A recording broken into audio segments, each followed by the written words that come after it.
Hi everybody, welcome back to my channel. This is Stephanie glitzzygem. Thank you for watching. Thank you for joining me here today. Thank you for taking time out of your evening to click on my video and see what I have to say. Today is my collab day with my KIRF collab group, and there's 12 ladies of us, and I'll be linking their channels down below and their mentioned names, or the ladies who are participating in this collab. They'll be down below. I'll also have a collage that came through in the front. At the beginning of the video, in the intro, you probably would have seen a collage of them. So those are the wonderful, beautiful ladies that are in this collab that are participating for this one. This one is called I Will and I Am. And what that is just, we are just commemorating, you know, those who are going through cancer, who have family members that are going through cancer. We're just commemorating them and keeping memory of family members who have cancer. I'm wearing my teal ribbon, and the reason for that is because I had a family member die from cancer, and that family member was my grandmother. I never had a chance to see her. She saw me when I was born, but I was a baby, so I didn't know who I really didn't get to see who my grandmother was, and she passed away. She passed away at an age of 40 years old. She was very young. I think she had like 12 kids in total. And yes, she had a lot of kids. And yeah. So on my dad's side of the family, my grandmother, who passed away, I knew her, you know, before she passed away. And she also passed away of some form of cancer that ate at her bone marrow. And I think it started in her spinal cord. Don't remember where exactly, because my aunt, which is my dad's sister, and you know, family, my aunts and uncles that are my dad's side of the family, really don't communicate as much. So really didn't get the gist. I just kind of got the gist that she did pass away of cancer, but I really wasn't sure of what. But just that it happened in the spine, and that it was like in the bones. So I don't know what type of cancer that could be, nor have I researched it, but I had both grandmothers die of cancer. So yes, one I got to meet, and one that I didn't get a chance to see. But I have faith in God, and I know that I'll be able to see her again. So, and I'll be able to get to meet my grandmother again. So that is my motivation, is knowing that there's a possibility that I'll be able to see my grandmother again. So what has me motivated is that I have that faith that we will soon meet again. Both of my grandmothers, I'll be able to soon meet them again, and I'm you know, being patient for the time that I do get to see them again. So that's what gets me going. For those who have a recent loss, I know it's pretty hard, and I know that it's not, you know, a good time to you need time to grieve. So I know that takes time, and people grieve in their own ways, and so everybody has to respect each other's ways of grieving. Also, those who have already been through the grieving process and have already accepted the fact, you know, that cancer took their life, you know, now it's time to, you know, take a stance, and also speak about cancer and what type of cancer your family member had or your friend had, and you know, and let others aware of it, and also share your experience of, you know, of how you felt, you know, when you got the news. That's also helpful for those who are going through it, you know, because a lot of people need strength. They need that voice to help guide them through a really hard time like this. And so it's very good to have people who actually advocate, you know, for cancer, any type of cancer. So in today's video, in our collab with the KIRF collab ladies, we decided that we wanted to go ahead and create an eye look just to commemorate and in helping find a cure and recovery for cancer, for those who have cancer. And by doing that is by educating yourself about cancer. So I chose ovarian cancer because, you know, my grandmother had ovarian cancer, so I'm wearing a teal ribbon. And the reason why ovarian cancer has a teal ribbon is because the reason for that is because there's no screening test, and symptoms, you know, are often vague and easy to dismiss. That's why, well, September is, you know, the month for ovarian cancer, but you can talk about any type of cancer in any time of the year. Yes, so September is usually the month for it's called Teal Toes Month, which is the month for ovarian cancer and for the teal color. And the reason why they call it the teal toes is because people paint their toes, you know, people paint their toenails a vibrant shade of teal to serve as a reminder to yourself and others that these early symptoms of ovarian cancer can't be ignored. So I'm going to give you some symptoms of ovarian cancer. Which is abdominal pressure, fullness, swelling, or bloating, pelvic discomfort or pain, persistent indigestion, gas or nausea, changes in bowel habits, changes in bladder habits, loss of appetite for quickly feeling full, persistent fatigue, and low back pain. So reading off of these symptoms, I'm already thinking I'm having these symptoms myself. And so I don't want to jump to conclusions and thinking that, oh, I have you know, ovarian cancer, but it is letting me know, okay, if you're having, you know, most of these symptoms that you're experiencing here, which I feel like I'm experiencing all of these symptoms lately. I have been for a while now, so that's why I'm kind of like not jumping into conclusions, but it's very important that I go and see my doctor. So it's pertinent that, you know, if you know this information, that you share it with others. So this is what I'm doing. I'm sharing this information with others, you know, in the cure to fight cancer. So I'm going to go ahead and create a teal eye look, you know, and just in memory of those who have passed away from cancer, or who are going through cancer and are going through treatments, you know. So because there are treatment options, you know, for cancer, and I'll get into those with you. But at first I gotta get started with my look. So I'm gonna create a teal eye look using my e.l.f. Chromatic eyeshadow palette, which you can see some teals in here. So I'll be mostly gravitating towards, you know, creating like a teal look. It's not going to be just a monochromatic look. I'm going to also incorporate other colors. You know, I'm going to try to see if I can create like a really nice natural teal look.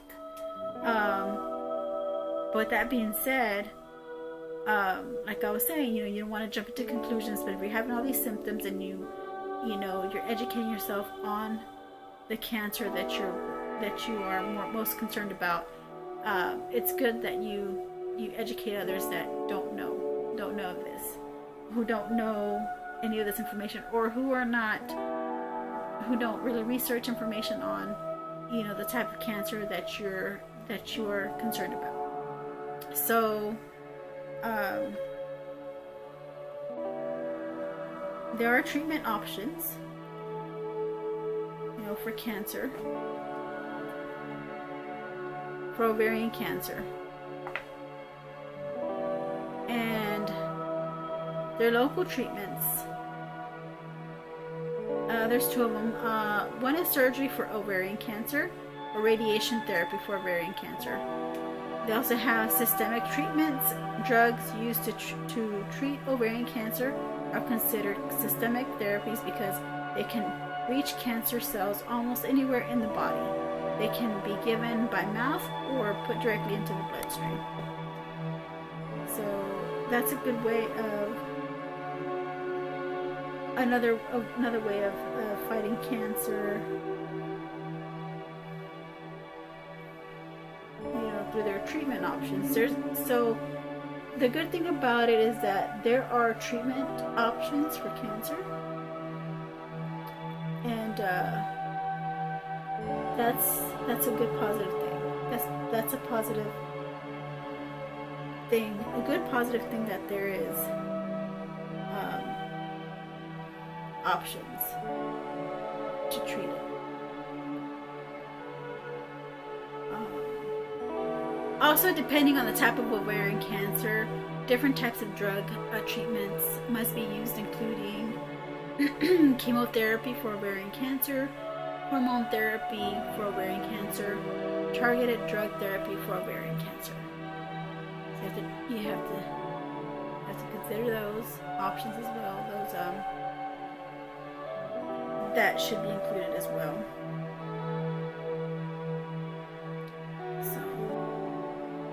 So common approaches, typically treatments plans are based on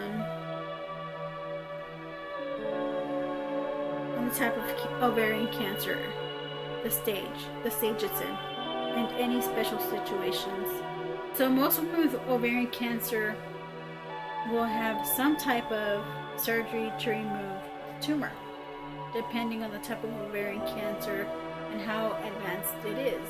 You might need other types of treatment as well, either before or after surgery, or sometimes both. Now, I didn't get a chance to find out what kind of or what treatment my grandmother had, but she passed away, so I'm not sure if she got treatment or it was just no remedy, or they didn't have the advanced technology they have now for detecting ovarian cancer sooner and giving you treatment sooner. Maybe she was too far gone and she didn't know this, but I am happy that she was able to see me before she passed away.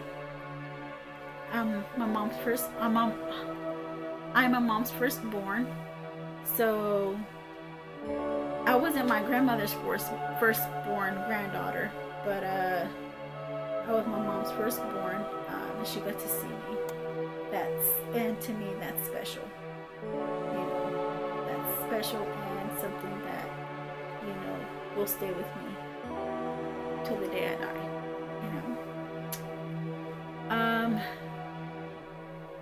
They have a treatment of invasive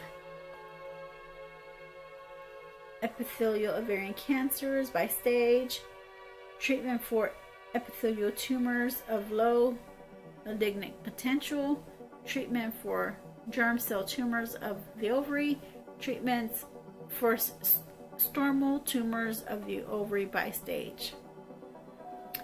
So those were the options that they had for the different stages. And yeah. Now, who treats ovarian cancer? Well, based on your treatment options, you might have different types of doctors on your treatment team. These doctors include a gynecological oncologist, which is a gynecological doctor who is specially trained to use surgery to treat ovarian cancer. Many times they're also the ones to give chemotherapy and other medicines to treat ovarian cancer. A radiation oncologist, a doctor who uses radiation to treat cancer. And a medical oncologist, a doctor who uses chemotherapy and other medicines to treat cancer. So at least we know that there's plenty of specialists and doctors that are in that field that are willing to, are trained professionals for ovarian cancer. Many other specialists might be part of your treatment team as well, including physician assistants, nurse practitioners, nurses, psychologists, sex counselors, social workers, nutritionists, genetic counselors, and other health professionals. In a situation where you don't know what decision to make, that's what I'm trying to say, is that I'll probably be in a situation where if they tell me like right away, okay, you need to make a decision now, I wouldn't know. I'd feel like overwhelmed. So I can just imagine those who are going through that. Getting a second opinion can help you feel more sure about your diagnosis with your treatment. Reasons for getting a second opinion include that you want to be sure you have explored all options. You think your doctor's understanding how serious your cancer is. Your doctor is not sure what is wrong with you, and you have a rare or unusual cancer. You think another treatment might be available. Your doctor is not a specialist in your type of cancer.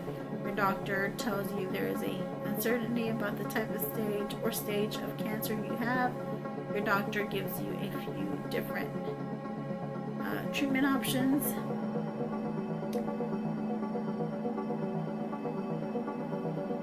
And then you're having trouble understanding and communicating with your doctor, or you want your options explained by someone else.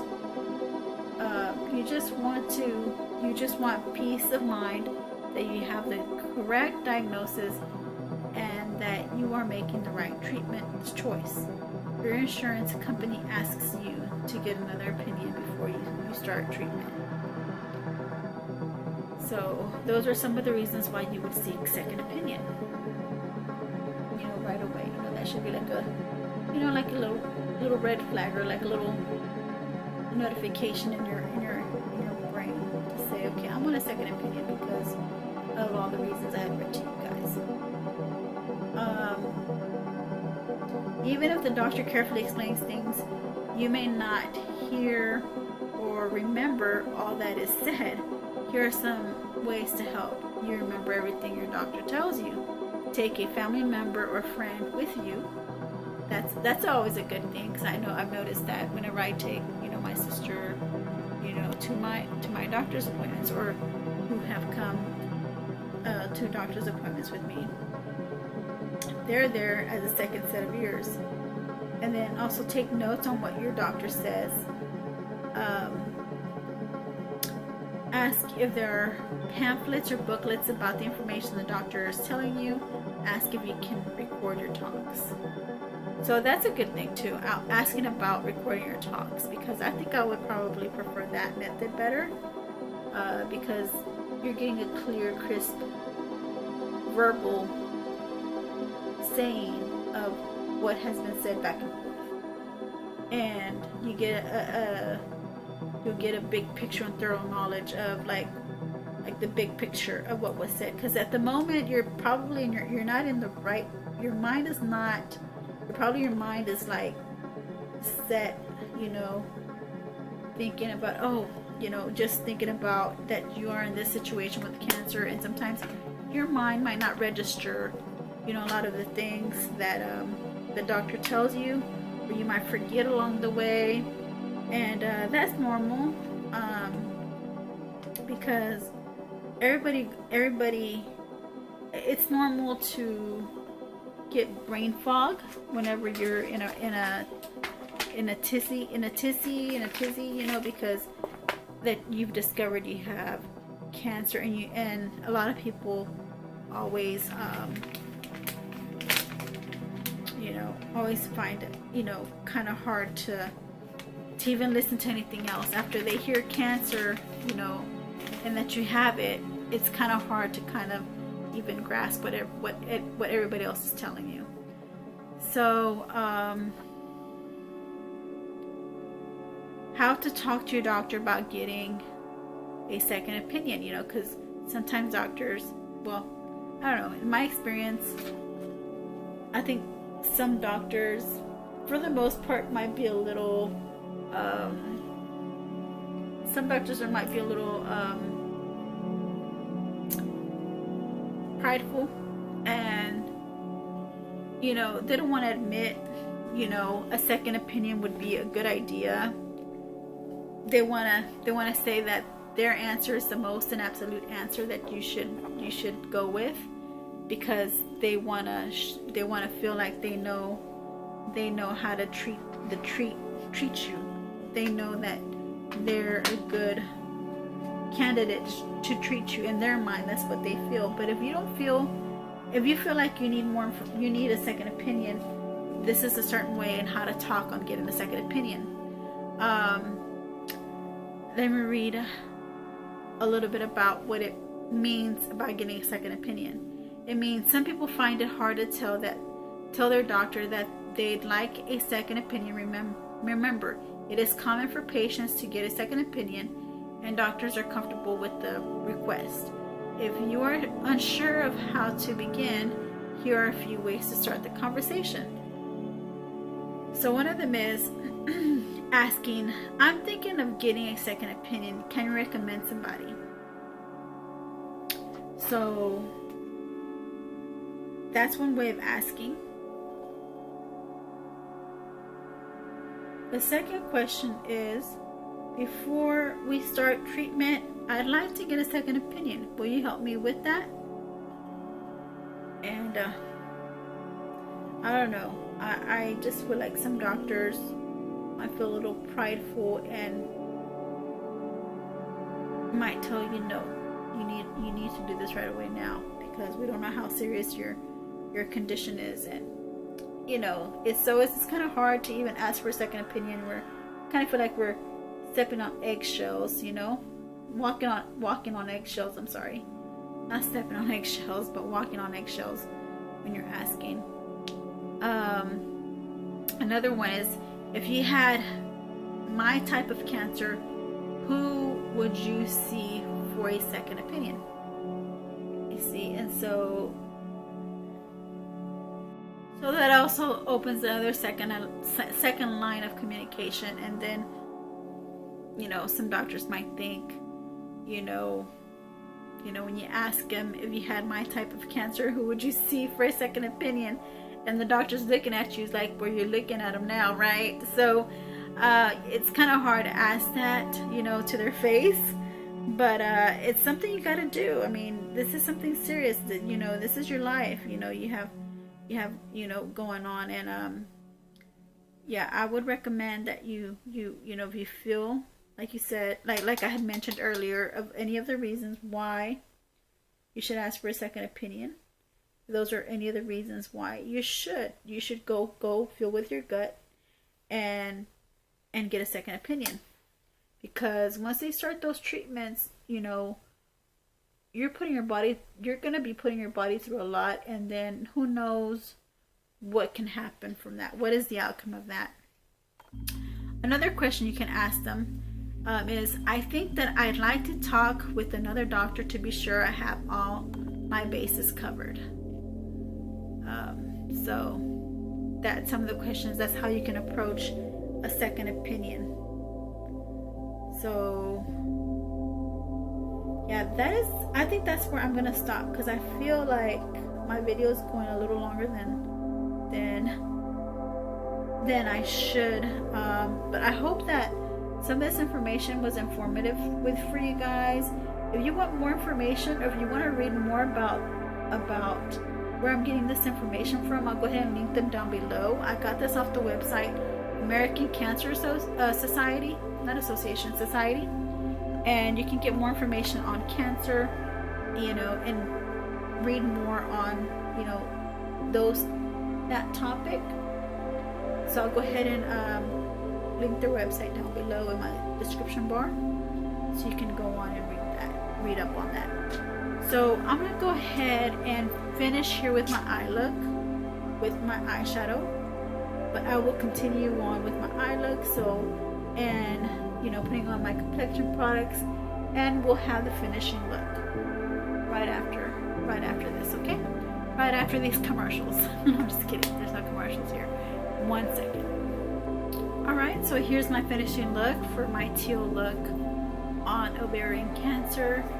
So thank you for watching, thank you for joining me here today. I hope you were able to have some kind of answers. I'll be leaving my comment section down below as a space for you guys, you know, to express yourself and talk about anything you'd like to talk about. If you want to talk about yourself, what you're going through, or talk about, you know, a friend or the family who's had cancer or going through cancer, my prayers will go out to you guys. Y'all be in my thoughts and prayers. And yes, I'll be leaving my comment section down below, free and open for you guys to feel free to express yourselves and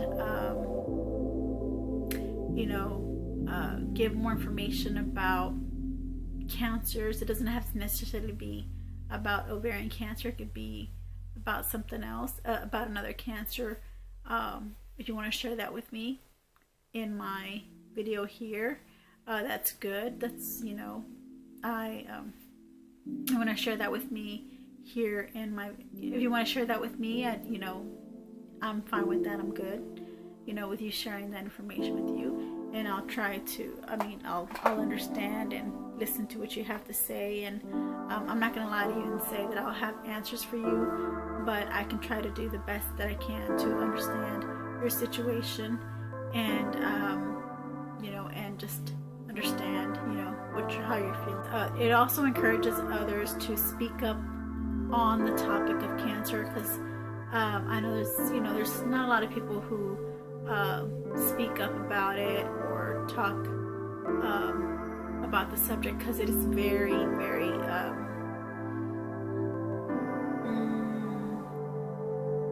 it's very detrimental, you know, to people, because cancer is not like, it's not like one of those diseases where, you know, there's a cure for it. I mean, there's preventative medicine and procedures and options you can do, but it's one of those risky types of diseases. And so, you know, I know where some people can, you know, be not in the right headspace, or not have, or their headspace will be, you know, people will kind of have, you know, that you know, that headspace about, you know, the worst that could happen, you know, and the worst case scenario of having cancer, and knowing that you have cancer is pretty shocking. So I can kind of understand and relate and identify with you all, you know, in those cases, in those situations, you know. So feel free to comment down below anything you want to say or speak up about, and maybe others will also read your comments and your experiences and what you've gone through, and they might have gone through the same thing, and y'all can have like an interaction with each other through the comment section. I will allow that. I mean, I am doing this for, you know, to help, you know, those to find a cure for cancer, in a way of educating them with some of the information that I gave y'all, and also, you know, researching more information on it on your spare time, and even asking questions to doctors, or even if you want to become a volunteer at a cancer clinic, you can, you know. I mean, there's ways that you can do your part to actually be more informative of cancer and how it works and how it affects people. So yeah, I'll leave it at that, and I appreciate you guys for being here again, and thank you for watching. I will go ahead and end my video here. Don't want it to be real heavy, so I just want to go ahead and just, you know, lay the mustard a little lightly, you know, here at the end of the video. So y'all take care, be safe, and make make sure, you know, you go to your checkups and follow-ups and do what you're, you know, go and do what your doctor asks, you know, do your doctor's orders. go through your doctor's orders and do what the doctor asks you to do, and just do checkups, you know, and exams, you know, on cancer screening. So yes, because cancer, you know, like, you know, with ovarian cancer is not detectable right away. You can have symptoms, but you cannot, there's no screenings for that. So yeah, that's why it's called the teal toes, you know. All right, you guys, well, thank you for again being here, and I'll see you in my next video. Love you all. Have a great, wonderful week, and I'll see you in my next video. Bye.